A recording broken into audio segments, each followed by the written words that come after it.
people who are looking at the pre-owned, they have their jewelers loops, and they have the Pepsi, and they're really into it. People have become very serious about this. We saw a number of potential buyers looking at purchasing watches in the various dealers and used dealers here. It's like gold. It's like old diamonds, and people are really into this, and they are looking at it as an investment. Yeah, and that's another thing. I mean, if Rolex wasn't going up, the professional models, then you wouldn't quite care. Knowing me, I would about things like polishing.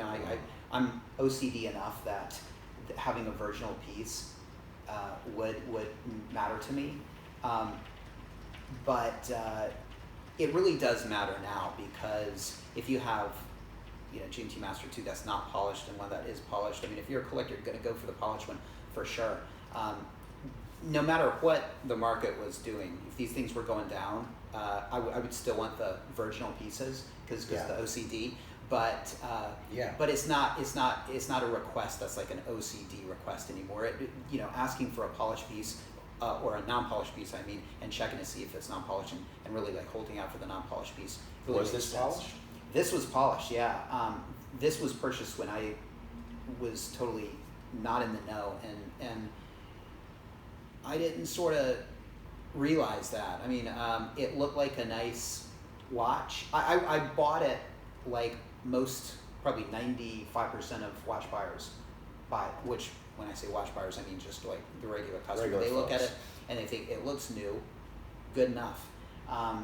But it has been polished, and it's been polished by a third party, because Rolex, I think, would have been done a better job and a different job. It's not a bad polish, but it's just not, the place that was selling it did. And so, so that in a way is one regret. I wish I had known about that at the time, because I would have held out for a non-polished piece. But this the status of it being polished makes it very usable.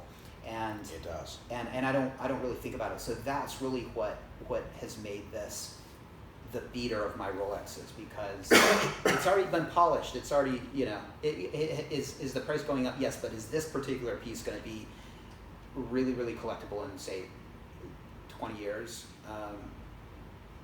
Not like an unpolished piece with the papers included and stuff. So. Well, it's already gone up in value, so no matter what, you're not going to lose money on it. Right. Do you remember what the dealer said, where you were asking, what about polished versus unpolished? And he said, many of my clients, I must polish. And he was saying he has to polish, because if they have C scratches, they don't want it. So it's a different mentality. Yeah, we went to MBK, really great shop. I think you featured them on your Instagram page. Yeah. This gentleman was really nice, and he was a watch guy for sure. Yes, he was. And he was saying he wouldn't pay any more for an unpolished piece, but he would polish it because the people walking in there expect it. Whereas, I'm an exception. I see a piece that has a few nicks and dings, and I look at the lugs and it looks unpolished. I want that piece. Yeah. I look at a piece that looks minty, and I look and I can see the chamfers are just a little off. I don't want it anymore. So. Well, I've even made mistakes. My pre-bond that I purchased had never been polished. It was beat to hell. Okay.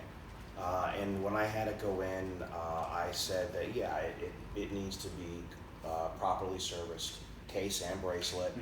But I should have stated a very light brushing, because it came back to me there's too much metal removed.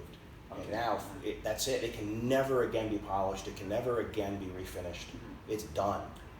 Yeah, but that's not particularly a collectible piece, though, right? No. So every nick and scratch, I'll live with it, and I do care about it. But if I had been smart, I would have reiterated that fact that don't bring it down a lot of metal. But their mindset is to give it to you looking brand new. But in order to do that, they have to take a ton of metal off. So my bracelet, this side is fine, but this side, it's within an inch of it, or a millimeter of its life. Okay. Yeah. Well, the fact that Rolexes are becoming collectible, it's sort of a double-edged sword, because once you realize that and you go for the unpolished pieces, and you get them, it affects, like, your enjoyment, because how much do you want to wear? Because if you got an unpolished piece and you put nicks on it, then to get it looking good, you're gonna have to polish and then deflower, de-virginize it, and that's just something that you don't have to worry about with other brands. And so I think when you're a watch lover who loves wearing their watches, the way Rolex has gone can sort of be unfortunate, because it can make you appreciate and enjoy your watches a bit less. Yeah. That's why I have an extra GMT. Now, what do you